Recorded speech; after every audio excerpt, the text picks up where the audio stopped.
vous n'êtes pas mal à l'aise de faire une enquête et que votre enquête aboutit à la destruction de leur ministère, à la destruction de leur renommée, de leur éclat, à la destruction sociale d'une église locale, par exemple. Alors, faut bien préciser de quelle destruction on parle. Oui. Et pour ma part, si c'est pour mettre en évidence des comportements qui sont en totale contradiction avec les valeurs chrétiennes, j'ai aucun problème avec ça. Bonjour et bienvenue sur l'Interface, votre nouveau média en ligne et l'émission Grand Angle, l'émission qui se plaît à décrypter les enjeux de l'actualité nationale, internationale et religieuse. Et au programme de l'émission du jour, 3 sujets importants. D'abord, nous allons discuter à l'occasion de la Journée internationale de la liberté de la presse sur une question très importante. Cette liberté doit-elle également s'appliquer au monde religieux? Et si oui, comment? On continuera à discuter sur l'utilisation des réseaux sociaux. Il y a une question qui se pose.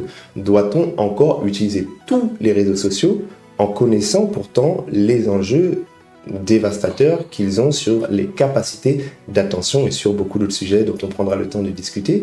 Et puis, à l'occasion de la journée du 8 mai, on posera une question philosophique, peut-être même spirituelle. L'humanité est-elle condamnée à se faire la guerre tout le temps? Est-il possible finalement de vivre une paix durable et internationale? Et pour discuter de ce vaste programme, je suis accompagné de chroniqueurs qu'on ne présente plus sur le plateau. Cynthia, bonjour, comment allez-vous? Ça va très bien et vous, Samuel? Je vais bien également, merci beaucoup. Et nous sommes en présence de Yann. Yann, comment allez-vous? Ça va très bien, merci. Alors, on va discuter justement sur un sujet très important sur le plateau, et ça tombe bien, puisqu'on est en présence du chef éditorial et de la juriste de l'association qui porte ce média, sur la liberté de la presse. Nous sommes, nous aussi, un média, et particulièrement sur la thématique religieuse qui nous est aussi chère. Est-ce que cette liberté, elle s'applique aussi, et si oui, de quelle manière? Déjà, courtement, qu'est-ce que vous évoque cette question, Cynthia, puis Yann? La liberté de la presse, c'est une liberté fondamentale pour moi et très importante qui fait penser aussi à la liberté d'expression. Donc moi, je pense que c'est quelque chose qu'on doit aussi appliquer, déjà en tant que média, bien sûr, mais même en tant que personne qui participe à un mouvement religieux ou qui se dit religieuse. Je trouve que c'est très important. Maintenant, je pense que c'est aussi... ça peut avoir une connotation aussi négative pour certains, parce que liberté de la presse dit aussi... aborder des sujets parfois difficiles, des sujets qui sont tabous, et donc je pense que c'est là où le débat se porte, mais en tout cas pour moi c'est une question qui est fondamentale. Merci beaucoup Yann, déjà en introduction, que vous évoque cette question? Non, je rejoins Cynthia sur l'importance de jouir de ce privilège. Donc liberté de presse, liberté d'expression, c'est imbriqué, et pour moi il y a pas de sujet à ce niveau-là. Effectivement, la liberté de la presse, c'est une liberté d'expression et qui s'applique notamment à des personnes qui sont dans une démarche de communication auprès du grand public, une démarche d'information. Il y a une tension qui va se poser sur la particularité du monde religieux qu'on sait parfois dogmatique, qu'on sait parfois fermé. Il y a la notion du secret dans le monde religieux. Il y a également la notion parfois de protéger des institutions. Moi, la question que j'aimerais vous poser, c'est est-ce que la liberté de la presse, telle qu'appliquée dans le journalisme laïque, c'est également de cette manière qu'elle doit s'appliquer dans le monde religieux? Alors, on a des exemples, par exemple, sur le journalisme d'investigation. On a en France un média comme Mediapart qui a eu à faire un certain nombre de révélations, aussi sur des choses qui ont secoué, qui ont ébranlé un certain nombre d'institutions, un certain nombre d'individus également, qui ont été pointés du doigt. C'est des méthodes d'enquête, d'investigation qui peuvent s'appliquer aussi dans le monde religieux. Est-ce que c'est nécessaire? Moi, je pense que c'est nécessaire. Justement, si on se dit être une institution qui est là pour protéger les individus aussi, je pense qu'on se doit d'être transparent. Donc pour moi, c'est nécessaire de faire des investigations. Maintenant, c'est quoi le but? Est-ce qu'on fait l'investigation pour détruire ou est-ce qu'on fait l'investigation pour plutôt permettre à améliorer certaines choses? Moi, je pense que c'est juste le but final. Maintenant, pour moi, c'est essentiel. Et je pense que déjà, avant de parler de liberté de presse, je pense que dans les institutions religieuses, il y a déjà la liberté tout court, qui est compliquée. Parce que si on a du mal avec la liberté de la presse ou l'investigation aussi dans ce type d'institution, c'est parce que même le fait de parler des fois de certains sujets, c'est pas autorisé en fait, littéralement. Quel sujet par exemple? Quel sujet par exemple? Non, c'est une bonne question. Une remise en question managériale par exemple. D'accord. Ça déjà, c'est déjà un problème. Yann, il y a des sujets tabous dans le monde religieux? Et bien évidemment. Je pense à ce qui a ébranlé la France assez récemment, le scandale de Betaram, notamment la pédosexualité, ce genre un sujet parmi tant d'autres.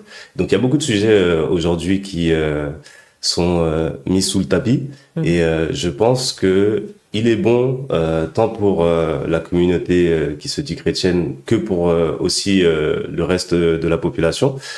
Il est bon que il y ait un travail de transparence qui soit fait, qui soit réalisé, si je puis dire, par des personnes qui n'ont pas pour ambition de détruire et pour salir, mais qui ont pour ambition juste d'être transparents et de partager une part de vérité sur ces sujets qui sont blessants. Maintenant, ça dépend ce qui est important pour nous. Est-ce que ce qui est important pour nous, c'est de protéger l'institution aux dépens de la vérité, ou est-ce qui nous importe, c'est vraiment qu'on soit transparent, vrai, et que les choses soient réglées? Parce que je pense que c'est ça le problème. En fait, on protège plus les institutions que la nécessité de vérité. Et c'est pour ça, en fait. Non, moi je suis tout à fait d'accord. Et je pense pas que il faille défendre l'institution.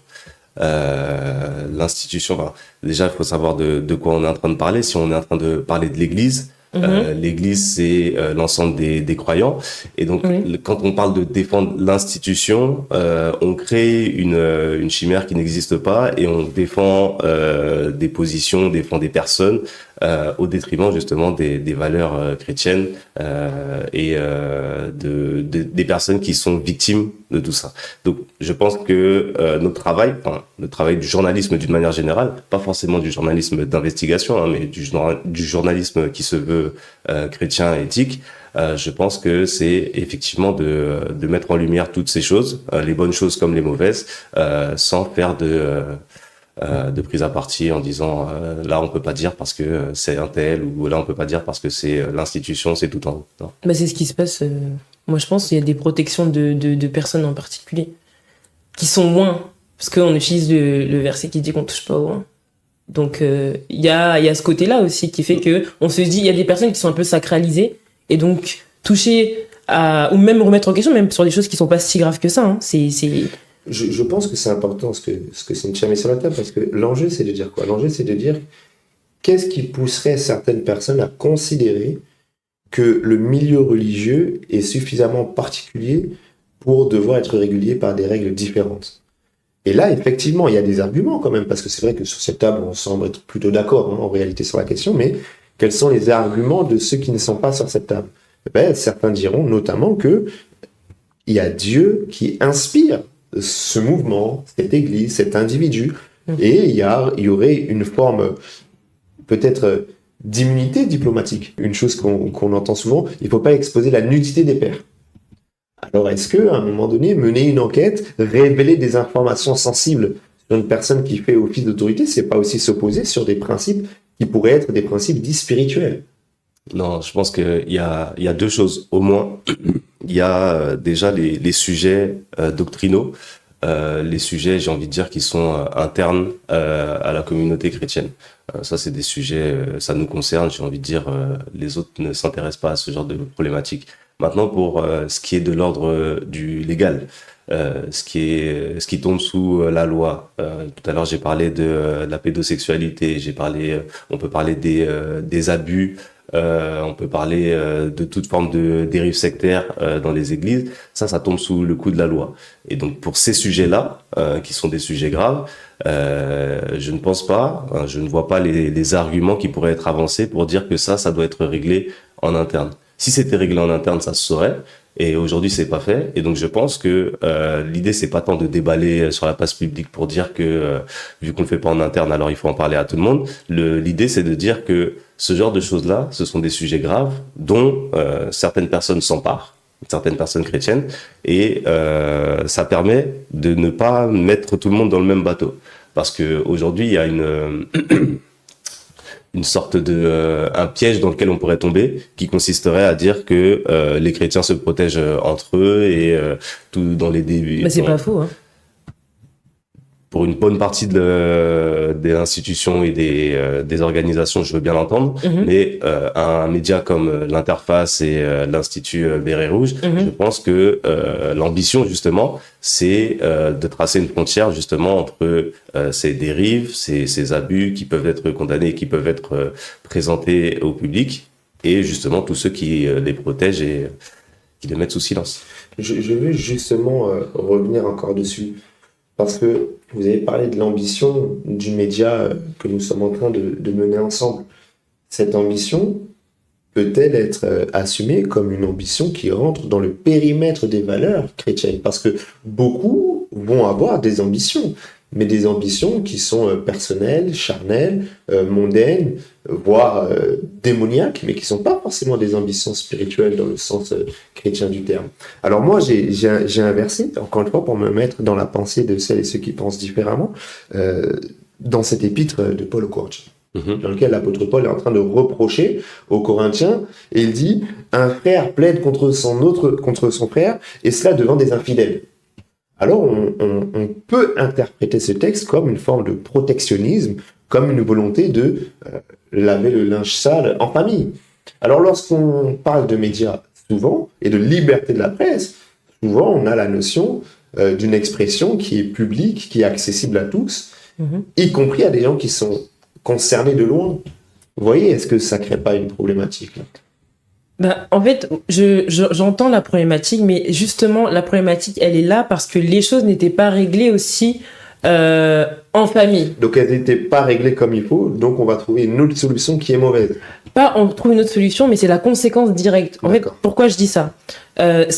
Souvent, ce type d'argument arrive lorsque, notamment, il y a des personnes qui se mettent à témoigner publiquement, surtout avec les réseaux sociaux, et qui viennent par exemple faire un témoignage sur TikTok, j'ai vécu ça, et donc du coup ça indexe directement une communauté, et c'est là en fait où la problématique est arrivée et où on a commencé, où j'ai entendu en tout cas plusieurs parts dire que il faut laver le linge sale en famille, qu'il ne faut pas il ne faut pas ouvrir la nudité de l'église, etc.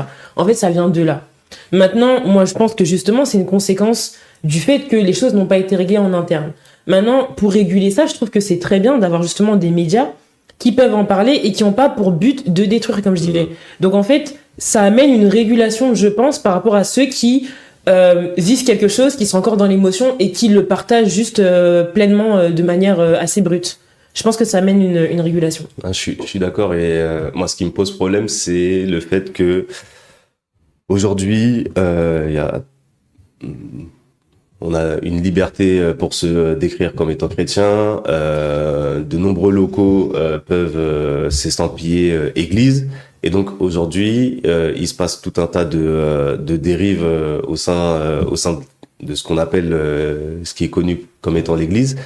Et ces dérives sont associées au mouvement chrétien. Et ce que je trouve intéressant avec l'Institut Le Béret Rouge, c'est que l'idée justement, c'est de pointer du doigt les incohérences qu'il peut y avoir entre une institution, une organisation, un local et un mouvement qui se dit chrétien et les véritables valeurs chrétiennes. Parce que au final, on est en train de parler parfois de comportements, de situations, de personnes qui se disent chrétiennes, mais qui, si on est rigoureux et si on est cohérent avec la Bible, ces personnes-là, en persistant dans une telle attitude, se mettent en dehors du champ du christianisme. Et donc, pour moi, j'ai pas de souci à mettre ce genre d'attitude en avant pour, je dirais même condamner, au nom du christianisme, condamner de tels comportements pour que il y ait une séparation qui soit claire entre de tels comportements et le christianisme d'une manière générale. Parce qu'aujourd'hui, le message chrétien est brouillé, il y a toutes sortes de signaux qui sont envoyés. Je pourrais prendre l'exemple de Donald Trump, qui est considéré comme un chrétien évangélique fervent par beaucoup de personnes qui ne s'y connaissent pas. Et le message est brouillé, le message n'est pas clair. Et donc l'idée, c'est justement de dire, c'est pas de faire le tri entre qui est chrétien, qui n'est pas chrétien, mais de faire le tri entre ce qui relève du christianisme et ce qui ne relève pas du christianisisme. La pédosexualité, ne sera jamais quelque chose qui peut être défendu par des chrétiens. Point final. Après, il y a ce truc où on peut pas reprendre les pères les pères doivent être pris par d'autres pères, Non, mais les ça- brebis, ben oui, mais on peut être considéré comme tel, en fait. Et je pense que il faut recalculer, il faut refaire, en fait, toute la mentalité, je pense, à ce niveau-là. Oui, Mais c'est notre travail, c'est notre bien ambition. sûr. Après, ça, j'ai envie de dire, ça, c'est les structures, j'ai presque envie de dire les structures du passé. On nous a fait croire qu'on ne pouvait pas remettre en question le pasteur, qu'on ne pouvait Non, pas c'est être, actuel, c'est pas du passé. c'est du passé, mais c'est pas dans toutes les églises, c'est pas Ouais. dans toutes les organisations, c'est pas dans tous les mouvements qu'on peut pas discuter avec son pasteur et qu'on ne peut pas le contredire. Mais effectivement, il y a encore beaucoup d'organisations dans lesquelles c'est encore le cas. Et s'il y a des abus, c'est très problématique. Et je pense qu'il faut pouvoir les mettre en avant. Et là où ça se passe bien aussi, il faut le souligner, parce que après le but, c'est pas que de pointer du doigt les dérives et les problématiques, mais c'est aussi de souligner les avancées, les progrès, les belles contributions d'églises qui font le travail. Effectivement. C'est l'occasion, en parlant de souligner les belles avancées, les belles opportunités, de vous annoncer que très bientôt, on publiera un reportage sur le centre évangélique dans lequel nous avons pu nous rendre, qui est, je pense, dans la catégorie des belles initiatives. Oui, effectivement. Donc c'est dénoncer a priori ce qui pourrait être tendancieux, mais également valoriser ce qui est positif. Alors moi, j'aimerais qu'on puisse être encore un peu plus pratique.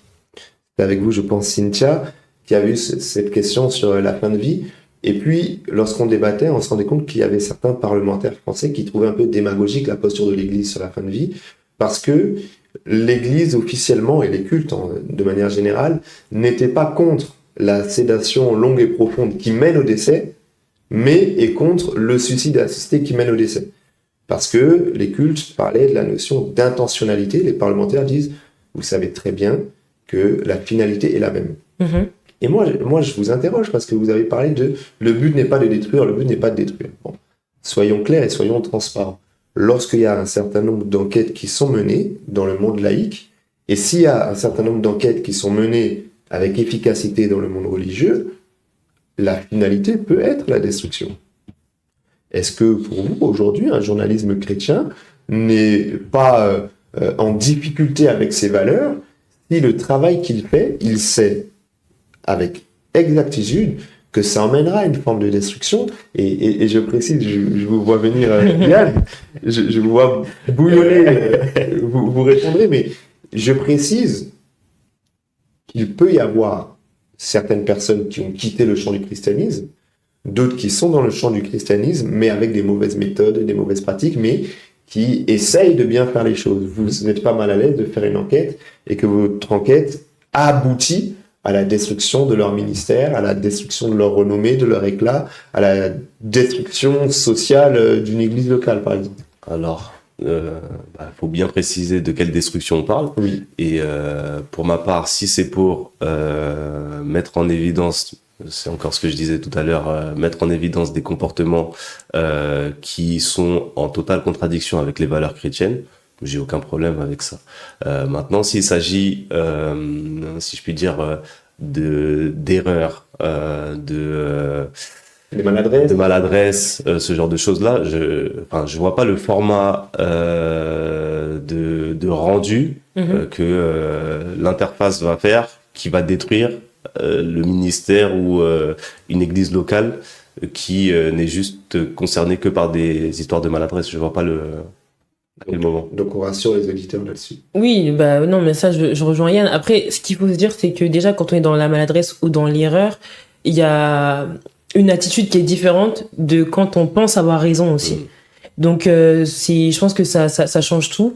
Maintenant, je reviens sur la question, est-ce qu'on est à l'aise si c'est pour faire des enquêtes qui peuvent mener à la destruction? Je pense que le but, c'est juste la vérité. Maintenant, si les actes du ministère en question détruisent déjà les âmes, entre guillemets, c'est même pas nous qui allons détruire le ministère, en fait. Je vois où vous allez.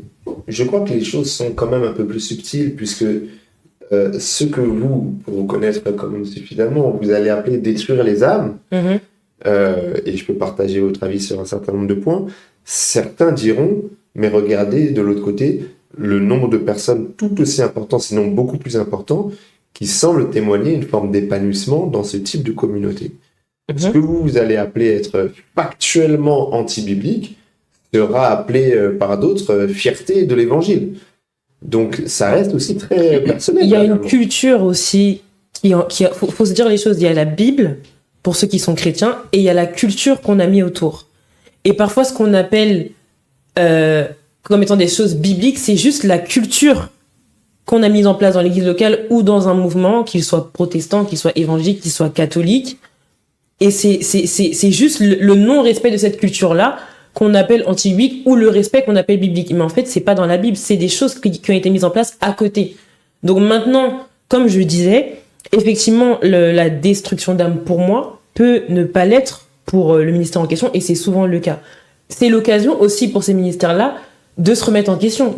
Et c'est le problème, voilà, pour moi, l'Église aujourd'hui, c'est qu'elle ne se remet pas en question. Alors que ce type d'enquête, en réalité, après c'est difficile, on est tous des humains, hein. Ça prend un coup, l'ego prend un coup quand on regarde une enquête et on nous dit clairement que ton Église est défaillante. Je comprends, mais si on est dans un but de servir les autres, ce type d'enquête peut aussi nous permettre de se remettre en question et de se dire, ok, qu'est-ce que je peux mieux faire? Je pense que c'est ça le but aussi. Il y a une pédagogie derrière. Ça peut être clairement salvateur. Après, il y a plusieurs. Ce que vous disiez précédemment, l'un n'empêche pas l'autre. C'est-à-dire que c'est pas parce que d'un côté il y a des âmes qui se convertissent, l'Église grandit, enfin l'Église entre guillemets grandit. Après, la question c'est de savoir est-ce qu'il s'agit véritablement d'une Église ou pas. Ça c'est un autre sujet. Mais est-ce que l'Église grandit et que en parallèle il y a des abus, il y a des choses qui ne doivent pas être faites?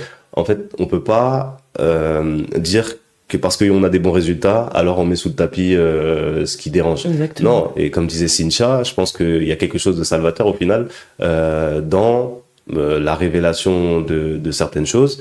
Et quelqu'un qui est habité du Saint-Esprit et qui est sous l'humilité, qui se remet en question, qui accepte la remise en question, je pense que pour moi, il n'y a pas de mal. Yann, il n'existe aucun degré de résultat dans lequel on ne pourrait pas émettre une critique sur la petite portion qui Absolument fonctionne. pas. Non.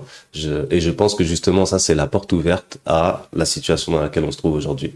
C'est-à-dire que les grosses églises évangéliques, parce que ce sont des grosses églises évangéliques, alors on peut pas remettre en question parce que soi-disant elles ramènent un nombre d'âmes et financent aussi les fédérations.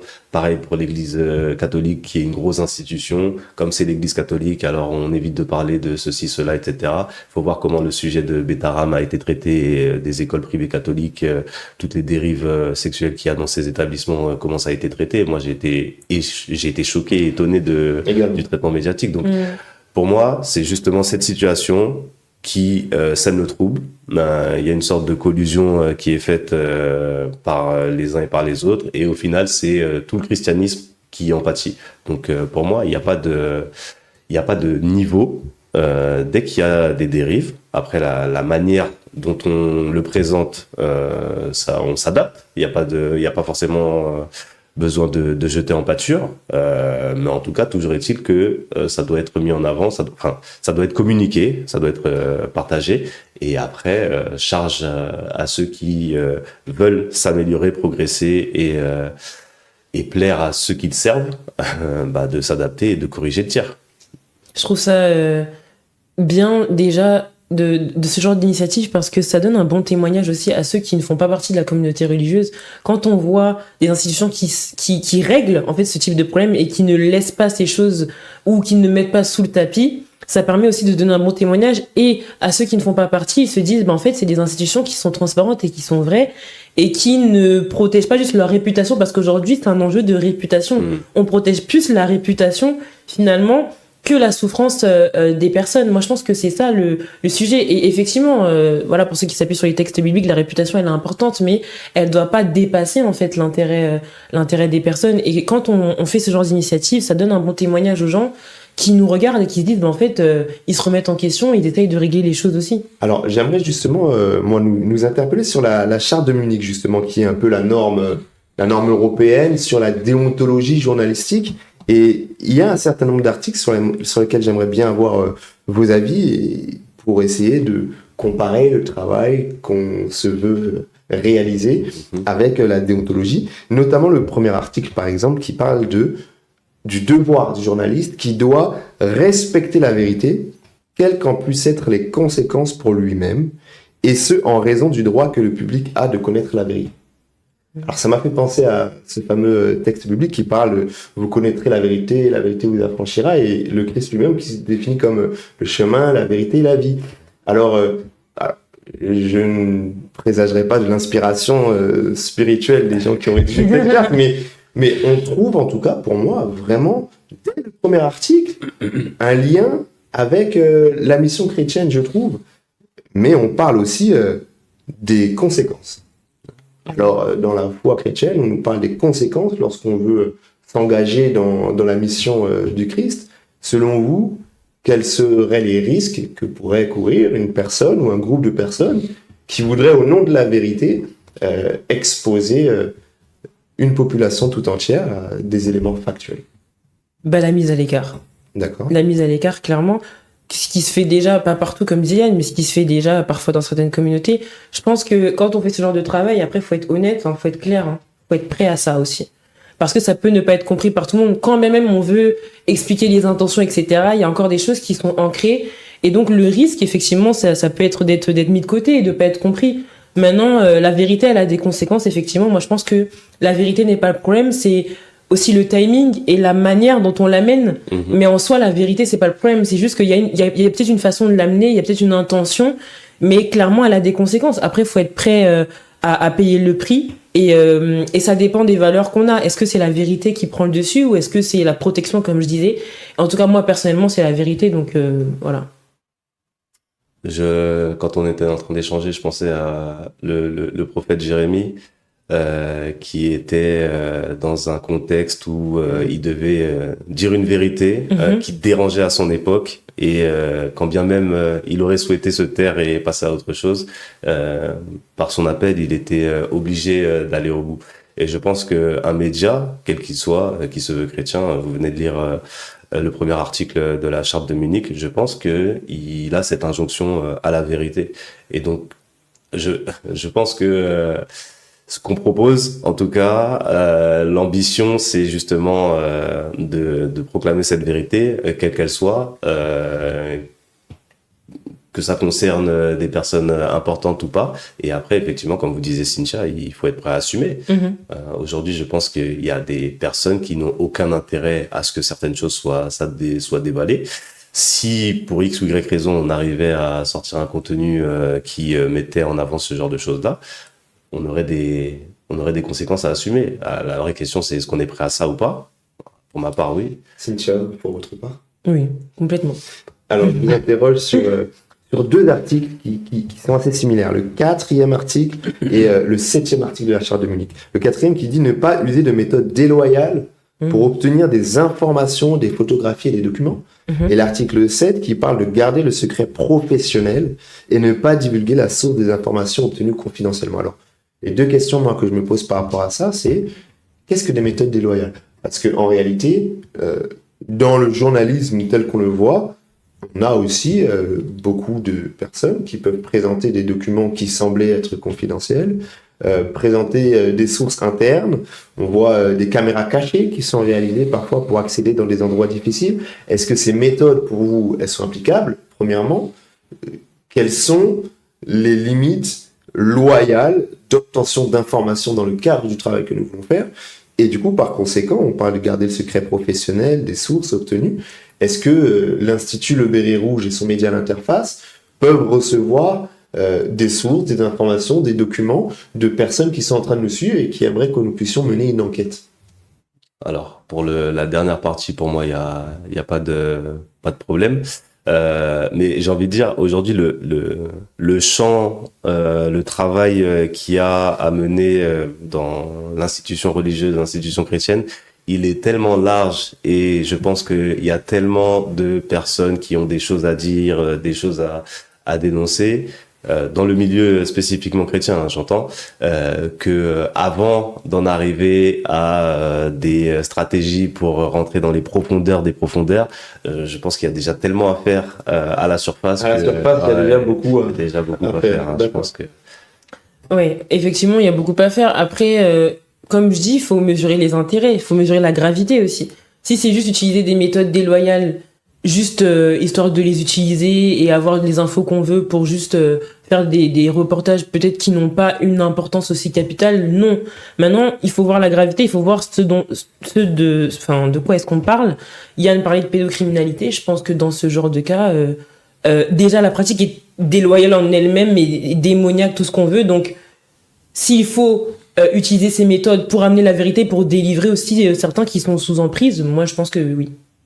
Et puis pour finir, je nous interroge sur le volet droit, puisque cette charte elle est en deux parties avec des devoirs et des droits. Et le premier droit de la charte, les journalistes revendiquent le libre accès à toutes les sources d'information et le droit d'enquêter librement sur tous les faits qui conditionnent la vie publique.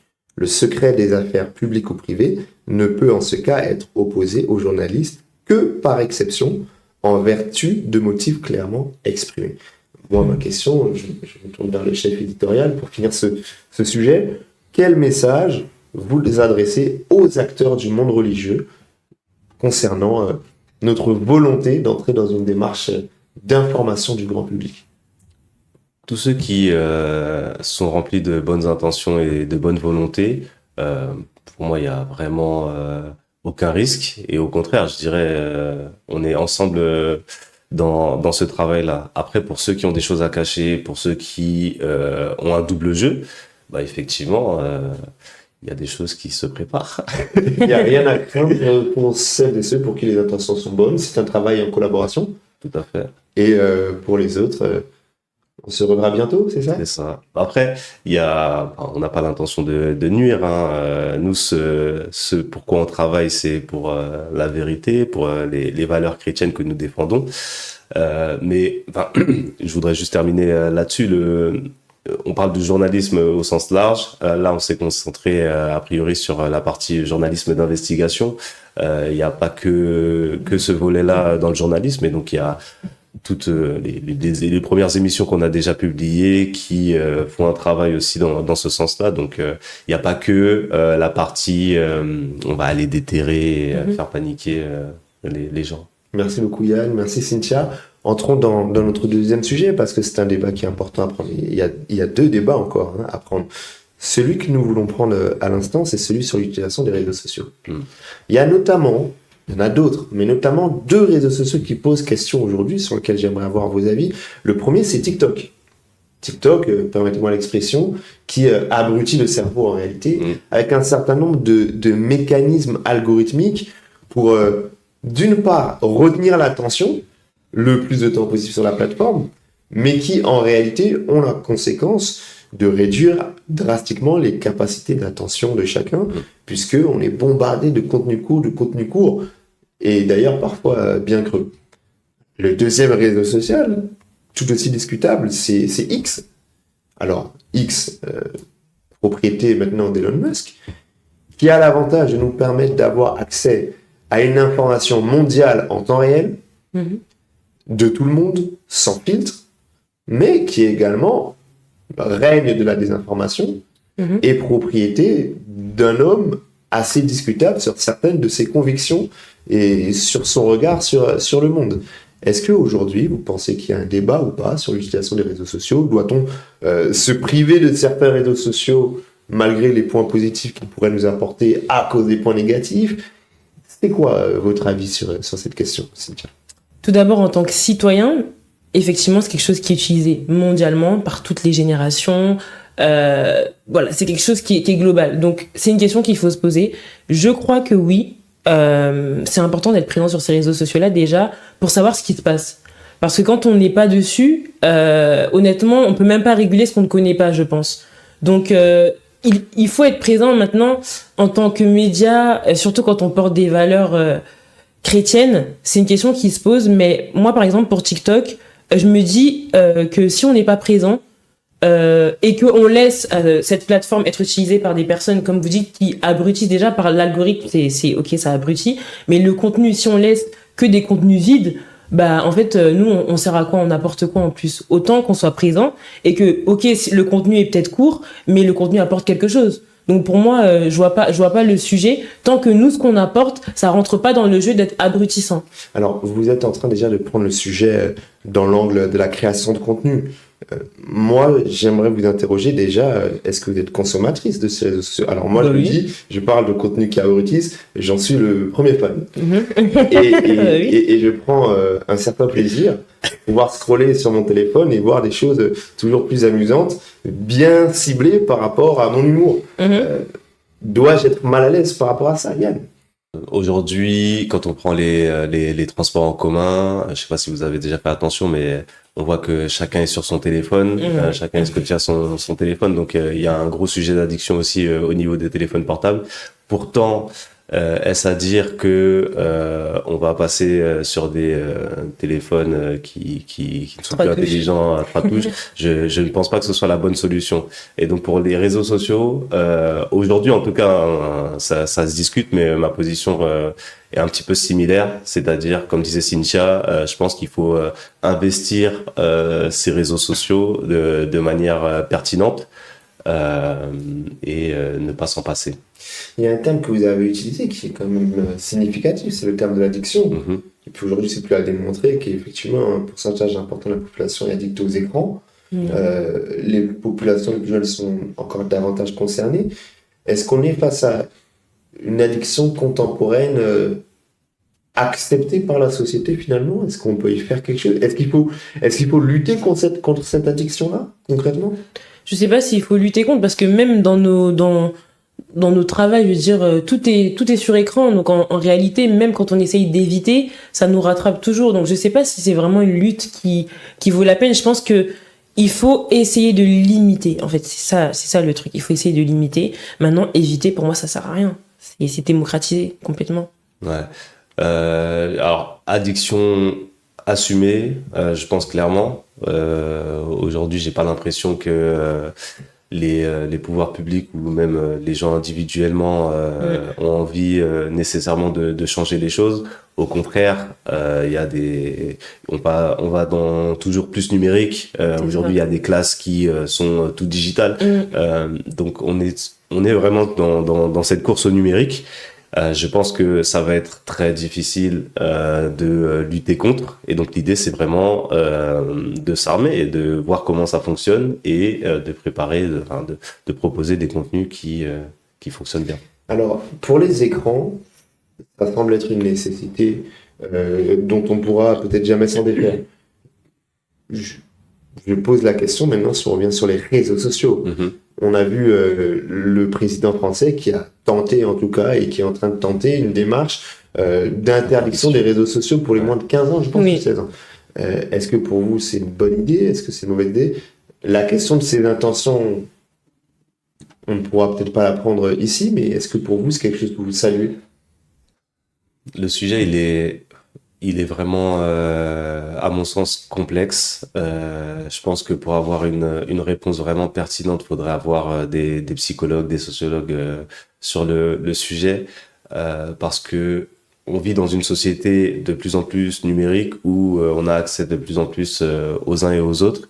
Et paradoxalement, on est dans une société de plus en plus isolée. Les gens vivent la solitude et malgré la présence des réseaux sociaux, ça n'améliore pas la situation des uns et des autres. Et donc, il y a un pan de la population, je ne sais pas si on peut dire qu'il est significatif ou pas, et je ne sais même pas si, quand bien même il serait minoritaire, on peut le négliger. Mais en tout cas, il y a un pan de la population qui n'a d'interaction sociale que par les réseaux sociaux. D'accord. Et donc, l'interdire, c'est couper les ponts à toute cette partie de la population. En même temps, dans le même temps, on a tout un tas de la population qui est en train de devenir addict. Je disais la dernière fois une étude qui montrait que au niveau des cerveaux, il y avait déjà, on remarquait déjà un rétrécissement de la partie au niveau du cerveau qui retient les informations, etc. Donc il y a vraiment quelque chose de destructeur avec les écrans et avec les réseaux sociaux, notamment TikTok et Instagram aussi d'ailleurs, pour ne pas citer que TikTok. Donc c'est compliqué. Moi, pour ma part, je suis peut-être assez radical, mais pour ma part, je saluerais l'interdiction des réseaux sociaux au moins de 16 ans. Moi, je saluerais l'interdiction, mais en soi, je pense que c'est inutile d'en faire une loi. C'est aux parents de le faire, en fait. Ça, on est en train de mettre des lois sur des choses qui sont censées faire partie de l'autorité parentale. Ils le font pas. Mais ils ne le font pas, donc c'est pas à l'État de mettre des règles pour les maisons et pour les parents. Je pense qu'on est quand même sur un sujet de société. Vraiment, c'est de l'ordre de l'anecdote. On était à l'aéroport dernièrement. Une mère, pour passer la douane, a retiré le téléphone d'un enfant. Je pense que le petit, il avait moins de 3 ans. Pour passer la douane, le petit a fait une crise. Ça m'a terrorisé. Je me suis dit, le petit, déjà, de toute évidence, il est accro à l'écran. Ces petits vont grandir. Aujourd'hui, on va arriver sur une société où, sans les réseaux sociaux, qu'est-ce qu'ils font? Comment ils vont vivre? Les interactions sociales. Je sais pas si vous l'avez remarqué. Moi, les interactions sociales que j'ai de plus en plus avec des cercles qui sont pas forcément d'amis proches, mais quand on est dans un même endroit, généralement, on est tous ensemble et les gens sont sur leur téléphone. Oui, les gens ne parlent plus, les gens ne passent plus du temps ensemble à profiter les uns des autres. Et je trouve ça tragique. Donc, pour moi, on est sur un enjeu de société. Et pour moi, sur ce sujet-là, en tout cas, ça ne me dérange pas que l'État commence à statuer, parce que de toute évidence, il y a un laisser-aller et il y a un manque de recul de la part de... C'est un sujet de société, mais on parle de mineurs, donc on parle de personnes qui sont sous une autorité. La régulation quand même, parce que mettre une interdiction, moi je sais que quand j'avais 15 ans et tout, il y avait des choses qui étaient interdites, des jeux auxquels on jouait qui étaient interdits, mais on changeait notre date de naissance, on avait des moyens de s'inscrire quand même.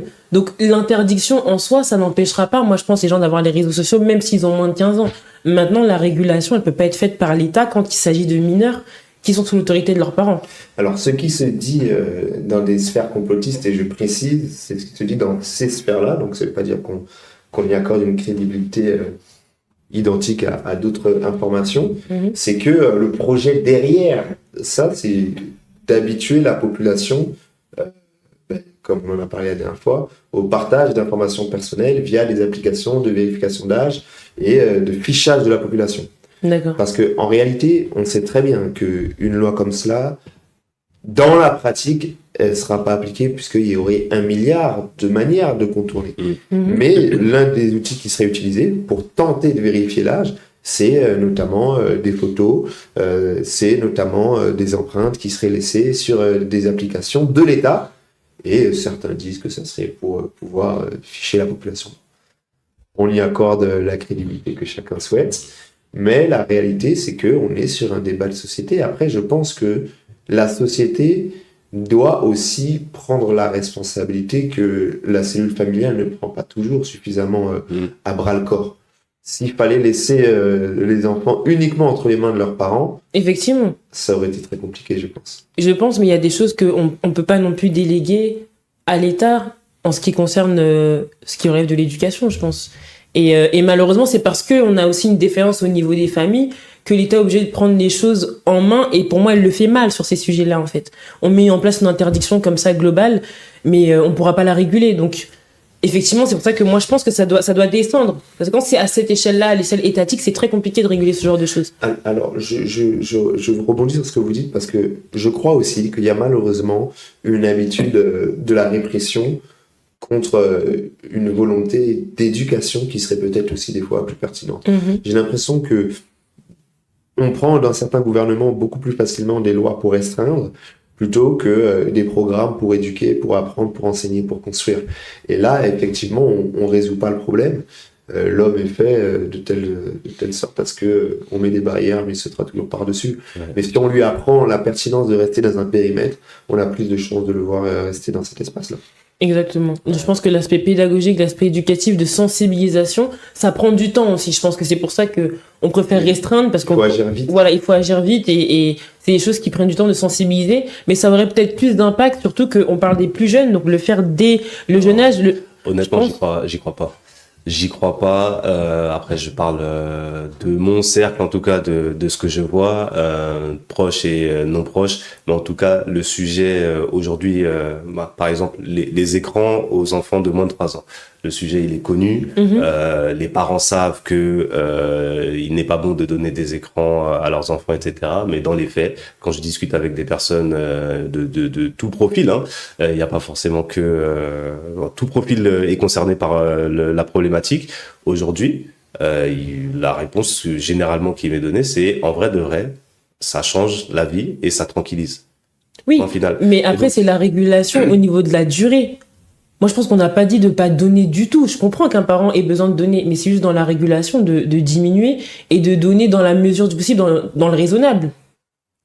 sauf que dans les faits, C'est pas le cas. c'est Ok. pas le cas. Et aujourd'hui, Et donc, l'État, s'il dit on interdit les écrans d'enfants de moins de 30, ça va changer quelque chose? je pense pas que le Non, en fait. gouvernement va le faire, mais en tout cas, pour ce qui est des réseaux sociaux moins de 16 ans, ça a le mérite d'exister. Après, ils enjamberont, ok, ça c'est autre chose, mais en tout cas, Quelque chose a été essayé. ouais, Bon, toutefois, le sujet reste ouvert, de toute manière, et puis on verra, comme d'habitude, l'évolution de la situation, et puis on la commentera bien sûr sur le plateau. Prenons ensemble le dernier sujet, qui est pour moi un débat clairement philosophique, j'ai envie de dire. Est-ce que c'est possible, finalement, une humanité en paix? On est à quelques jours du 8 mai, qui commémore, disons, le début de la fin de la Deuxième Guerre mondiale, avec la première étape de la capitulation du Troisième Reich. Maintenant, la guerre avait continué encore quelques mois plus tard. Aujourd'hui, on est quoi? Un gros 70 ans plus tard, on semble revoir la guerre arriver sur le continent européen. Mhm. Elle était déjà ailleurs encore et encore. Le mouvement, en réalité, du nazi a encore un reste résiduel qui est actif, qui manifeste dans les rues. On a eu notamment une exposition assez troublante de ce que la société française était capable de faire en termes de dommages. Puis chacun comprendra ce qu'il a à comprendre.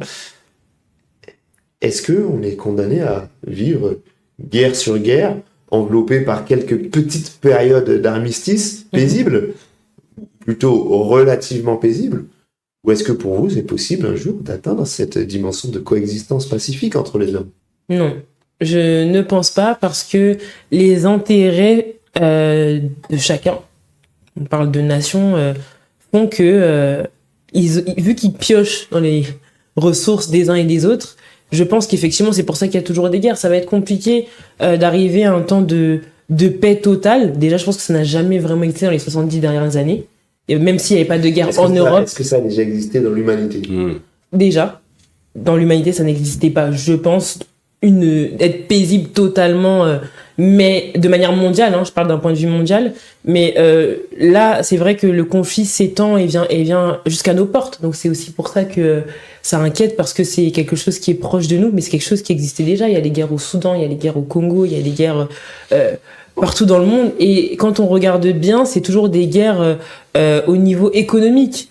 Et donc, à partir du moment où on est dans un système capitaliste, je pense que la guerre, elle sera toujours présente. ouais. Il y aura toujours un rapport de force dans le monde, et donc c'est ce rapport de force qui crée, c'est ce déséquilibre-là qui crée que les guerres ici et là, pour des raisons, pour les terres rares, pour des bouts de territoire, ça ne prendra pas fin. Alors, je repars dans une réflexion philosophique, mais prenons le temps sur l'interface de discuter de ces thématiques profondes. Si on sait qu'une paix durable n'existera jamais, pourquoi se battre et pourquoi chercher à atteindre un objectif inatteignable? Est-ce qu'il ne faudrait pas, sachant la méchanceté de l'homme, entrer dans une démarche de chercher à être simplement le plus fort, plutôt que de chercher une paix qui ne sera jamais suffisamment efficace? Je pense qu'il y a certains acteurs qui ont déjà répondu à votre question. Je pense que Donald Trump, Vladimir Poutine, ils sont plus dans une recherche de paix. Eux, ils cherchent à être le plus fort. Et malheureusement, il y a une escalade qui est en train d'être prise avec l'Union européenne. On a notre président Emmanuel Macron qui disait pour être craint, il faut être puissant, il faut avoir la force. Donc effectivement, on rentre dans ce cycle du plus fort pour écraser qui tente de nous nuire. Ce que vous dites, en fait, le lien principal, c'est tout simplement les dirigeants qui sont à la tête de ces nations-là, qui ne sont pas dans un objectif de paix véritable.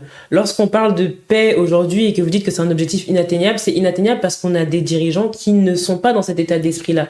Comme dit Yann, on a un Donald Trump, on a Vladimir Poutine, qui sont dans un état d'esprit limite, je vais aller loin, colonial. Le but, c'est vraiment d'avoir toutes les terres possibles. Donc, à partir de ce moment-là, quand on a des dirigeants qui sont pas dans cet objectif de paix, on n'arrive pas à la paix. Maintenant, on peut pas dire on peut pas dire comme ça publiquement, il faut être le plus fort parce que sinon, en fait, c'est la jungle, littéralement. Donc, on est obligé de mettre un objectif de paix pour que les quelques éléments qui sont pas dans cet objectif-là ne soient pas la majorité. Alors, vous êtes en train de clairement nous dire que c'est de la communication. Parlons de la paix, faisons comme si nous la cherchions, mais nous savons très bien que nous ne l'atteindrons pas. Et ça n'est pas un réel objectif. C'est pas que nous ne l'atteindrons pas, c'est qu'on ne veut pas l'atteindre. Alors, je veux peut-être essayer d'emmener le sujet quelque part, parce que on parle de dirigeants. J'ai l'impression que ça peut être une problématique à l'échelle de toute l'humanité. Vous voyez, dans une cour de récréation, on peut mettre les règles qu'on veut. Il y aura toujours une bagarre au coin qui n'est pas très visible. On peut mettre les règles qu'on veut, l'arbitrage aussi rigoureux et précis que possible dans le milieu sportif. Il y aura toujours un match ou 2 ou 3 ou 4 qui finira avec une tension, avec une agressivité qui ne sera pas contrôlée et puis tout un embrasement par la suite. Est-ce que c'est pas lié à la nature de l'homme finalement, cet instinct guerrier, cette combativité, cette volonté d'écraser l'autre? Et encore une fois, je repose la question. Si c'est le cas, pourquoi chercher à atteindre un objectif qui ne sera jamais atteint? On vit en société. Donc, effectivement, c'est la nature de l'homme. Maintenant, il y a une régulation qui est faite même par le droit pour que, effectivement, la loi du plus fort ne gagne pas. Parce qu'on ne peut pas vivre ensemble et vivre dans la loi du plus fort. Donc, c'est pour ça qu'il y a le droit qui est là aussi. Et c'est pour ça qu'il y a l'état de droit où le droit est créé par l'État, mais l'État lui-même se soumet à son propre droit. Pour qu'il y ait une régulation. On essaye de mettre un cadre pour restreindre nos propres pulsions et désirs. Effectivement. D'accord. Non, et ça reste quand même l'objectif, même si il est inatteignable, à mon sens. Et encore, je pense que ça se discute et certains trouveraient que c'est tout à fait atteignable. Mais même s'il reste inatteignable, ça reste quand même l'objectif. Donc on peut pas se contenter, comme disait Cynthia, de la loi du plus fort et laisser les nations faire ceci et cela. Aujourd'hui, il y a des populations, il y a des pays qui n'ont pas de puissance nucléaire, qui n'ont pas de puissance militaire. Si aujourd'hui on était livré à la loi du plus fort, le chaos serait encore plus considérable. Et je rebondis aussi sur le point que Cynthia présentait tout à l'heure. Je pense qu'il faut faire la distinction entre les dirigeants et le pays, c'est-à-dire le dirigeant et cette population. Aujourd'hui, Donald Trump, il est désavoué par sa population. Aujourd'hui, les Russes désavouent totalement Vladimir Poutine. Et donc, il y a toujours, dans les contextes de guerre, ce sont ceux qui ont le pouvoir et les dirigeants qui envoient les petites mains se faire massacrer sur les théâtres de guerre. Et généralement, les gens sont contre tout ça. Il y a un dicton qui dit que tout peuple a les dirigeants qu'il mérite. Donc je me pose aussi la question de savoir si en réalité les États-Unis, dans tout leur fonctionnement historique intrinsèque, ne pouvaient pas qu'aboutir à ce qu'ils aient un Donald Trump au pouvoir. Est-ce que la Russie, de par leur histoire, leur politique, leur sociologie, leur idéologie, dans le caractère le plus imbriqué possible de ce qu'est la Russie, ne pouvait pas qu'aboutir à aujourd'hui un Vladimir Poutine? Si on les retirait, est-ce qu'on n'aurait pas en réalité une autre figure, mais qui auront des caractéristiques similaires finalement? Je pense que la diplomatie la politique internationale, c'est un jeu de pouvoir. Et donc forcément, comme vous disiez juste à l'instant, si on retire Donald Trump, il y aura un autre personnage qui va tenter de sortir son épingle du jeu, et on sera dans un autre rapport de force, dans un autre continent ou ailleurs, mais en tout cas, il y aura toujours des rapports de force de par le monde. Donc, Et je pense que du coup, même quand on veut être dans la paix, parce qu'on est face à des dirigeants qui sont dans cet état d'esprit aussi de loi du plus fort, quelque part, on est contraint aussi de rentrer dans ce jeu-là, comme disait Yann, comme disait le président de la République, en fait, pour être respecté. Donc je pense que c'est ce qui crée, et c'est ce qui est compliqué. Il y a cette escalade aussi de nos jours, parce qu'en fait, il y a de plus en plus de dirigeants comme ça. Donc on se sent obligé, en tant que nation, d'entrer dans ce jeu-là pour se faire respecter, et donc ça n'en finit pas. Maintenant, je sais pas si on enlève Vladimir Poutine à la Russie, pour moi, c'est pas une question qui se pose en soi, parce que ça dépend de ce qu'on voit par mentalité déjà au niveau populaire, et ce qu'on voit aussi par démocratie, parce que je pense qu'il y a des nations où la démocratie n'est pas vraiment le mode opératoire qu'il faudrait utiliser. Il y a des nations qui sont pas faites vraiment pour des démocraties, et je pense que justement il y a eu des guerres parce qu'on a voulu imposer ce mode-là qui est plutôt occidental aussi à des nations qui n'étaient pas dans ce mode de pensée-là. Donc je pense que la question, elle est aussi vaste, elle est plus vaste que juste un personnage. Ça part aussi du mode de pouvoir. Est-ce qu'on doit rester dans la démocratie toujours, ou est-ce que parfois il y a certaines nations où il faudrait un autre mode? Certains pays auraient connu plus la paix Oui, s'ils étaient restés dans d'autres régimes. oui, ça je pense. D'accord. ouais, je pense, je suis tout à fait d'accord avec Cynthia. Je pense que la démocratie telle que proposée par l'Occident, enfin, déjà en Occident, la démocratie proposée, ça se discute. Je pense qu'il y a bien des axes d'amélioration. Quand on dit démocratie, le pouvoir par le peuple, je pense qu'il y a bien des axes d'amélioration pour rendre effectivement le pouvoir par le peuple. En France, on voit déjà comment les manifestations ont été traitées. Donc, je pense que rien qu'en Occident, ça se discute, mais effectivement, dans d'autres pays, il faut aussi discuter. Il faut pas avoir peur de. Enfin, j'ai l'impression que aujourd'hui, en dehors de la démocratie, c'est la dictature. Et je pense que ce portrait binaire, il est un petit peu cliché, et je pense qu'il y a tout un portefeuille politique qu'on peut remettre en fonction des pays, en fonction de la géographie, en fonction des différentes populations qui composent le pays, pour arriver à quelque chose de beaucoup plus paisible pour les populations. Alors si on parle justement des populations, les citoyens, comme vous, comme moi, qui voyons le spectre de la guerre revenir sur le territoire européen notamment, on a parlé de cette commémoration du 8 mai, une période de guerre froide, et puis a priori une remontée de tension jusqu'où on ne sait pas. Quels sont les outils qui sont entre les mains du peuple face à ce constat? Comment le peuple, littéralement, qui n'est pas dirigeant, peut s'impliquer? Est-ce possible qu'il puisse s'impliquer en vue d'une paix à l'échelle d'une nation? C'est ce que je disais tout à l'heure. La démocratie dont on parle, faudrait redéfinir les termes, parce que c'est très limité, à mon sens, pour un pays comme la France, par exemple, pour la population d'agir d'une quelconque manière. Vous n'avez pas l'impression aujourd'hui, vous, d'avoir, en tant que citoyen, la main sur ce qui se passe à l'échelle de la nation? Non, on va nous parler du vote. Et encore, le vote, c'est voter pour des personnes que nous n'avons pas choisies, qui nous sont imposées. C'est assez restreint. On va nous parler du référendum. Même quand on vote pour un référendum, je pense au dernier référendum, c'était pour Maastricht, si je me trompe pas. On vote contre et on y va quand même. On va nous parler des pétitions pour la loi, la dernière, la loi Yadan. Un nombre de participants, 700 000 participants. Très important. La loi a été retirée, mais toujours est-il que le projet, il y a toujours en tout cas une volonté de pénaliser tout ce qui serait contre les intérêts. On voit que les pétitions quand même ça fonctionnent bien quand même, je trouve. Ça se discute, mais déjà la loi du plomb, excusez-moi, la loi du plomb, sauf erreur de ma part, elle est passée. Oui, effectivement. La loi Yadan, pour revenir dessus, elle a été retirée, mais elle n'a pas été immédiatement retirée. Et le débat qui devait avoir lieu, et puis ensuite.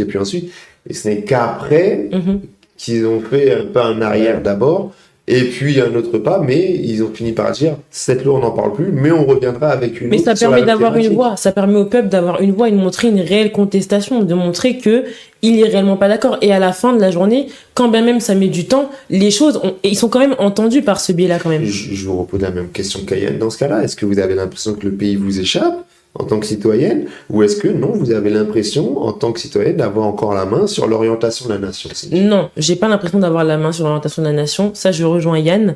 Maintenant, je pense qu'il y a des moyens de se faire entendre et qui peuvent permettre aussi de, comme je parlais de la loi Yadan, mais il y a plein d'autres lois où effectivement c'est pas écouté, mais au moins d'avoir une voix. Et c'est ça qui compte aujourd'hui. Même quand on... Mais, pardon, une voix qui n'est pas écoutée à quoi? Une voix qui... C'est Oui. une douce mélodie seulement. C'est une douce mélodie, mais honnêtement, non. Quand on parle de pétition et qu'on parle de millions de personnes qui votent, je trouve quand même que déjà rien, le bruit que ça fait médiatique, ça suffit pour que il y ait quand même un changement au niveau au niveau politique. Je suis pas d'accord. Pour aller même plus loin que la pétition, on pourrait parler des manifestations. Oui, Je effectivement. pense à la réforme des retraites avec une mobilisation sans pareille mesure. Le gouvernement fait ce qu'il veut. Il y a les 49.3 qui passent à tire-larigot. Donc non, pour moi, en tout cas, clairement, en tant que citoyen, j'ai clairement l'impression que ça nous échappe. Le seul petit espace que l'on a, c'est le vote pour la présidentielle, pour les législatives. Mais au-delà de ça... Moi, j'ai pas l'impression d'avoir la main, mais j'ai l'impression d'avoir quand même des leviers pour me faire entendre. C'est par ça que... Lesquels ? Moi, je parlais de la pétition, je parlais aussi des médias. Il y a aussi même les réseaux sociaux, hein, ça a une voix énorme et ça a un impact énorme, même si c'est le gouvernement. Quand il y a une contestation qui est effective sur les réseaux sociaux, c'est quand même quelque chose qui est écouté, mine de rien. Mais vous avez un sujet que le gouvernement voulait faire passer qui a été retiré par contestation sur les réseaux sociaux ? Non, effectivement, j'ai pas de sujet où il y a eu un retrait effectif d'une loi à cause d'une contestation sur les réseaux sociaux. Mais déjà, il y a eu un débat public, du coup, par la suite. Par exemple, la loi Yadan, ça a commencé sur les réseaux sociaux d'abord, avant que ce soit une pétition. La majorité des pétitions, ça commence sur les réseaux sociaux d'abord. Moi, je rejoins Samuel, c'est une douce mélodie. On n'est pas écouté. Ils font ce qu'ils veulent. On n'est pas écoutés, ils font ce qu'ils veulent. Triste parole de constat. fin. Mais c'est comme ça que nous allons finir cette émission. N'hésitez pas à nous dire ce que vous en pensez, vous qui êtes en train de nous suivre sur les réseaux sociaux. Est-ce que vous avez l'impression que votre voix est entendue en tant que citoyen? Est-ce que la nation est en train de nous échapper? De toute évidence, on approche lentement et sûrement vers la présidentielle 2027, Oui. sujet sur lequel on aura largement de quoi débattre et qui pourront animer encore nos réflexions pour éclairer le discernement de chacun. Vous étiez sur Grand Angle. Rendez-vous tous les mercredis soirs pour décrypter les enjeux de l'actualité nationale, internationale et religieuse. À bientôt.